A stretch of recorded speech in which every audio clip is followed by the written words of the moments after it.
The hardest part of changing, it's not making new habits. And this is a main lesson that I learned the past 8 weeks. It's actually unlearning the old ones. Sometimes those old habits are so ingrained in us that you don't realize you're repeating them until you're in the eye of the tornado, until you're in the eye of the storm, and you've completely fallen off. Something as simple as you start to missing 1 to 2 workouts a week without a second thought, but because it's been a long day.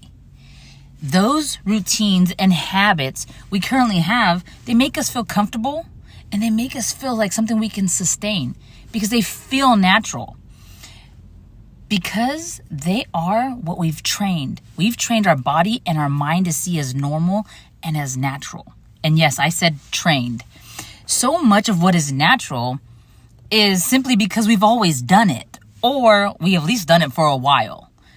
That doesn't make it right though, especially when it comes to our needs and our goals, and especially as they evolve.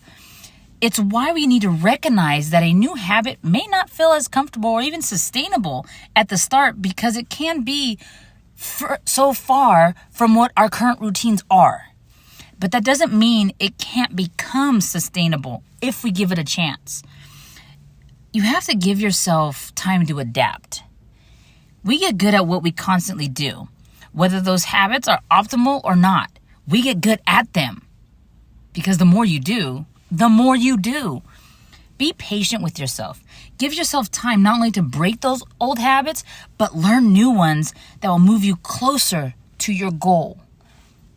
Tell me, what's one habit that you're going to focus on unlearning as you start to implement and learn new routines? Tell me.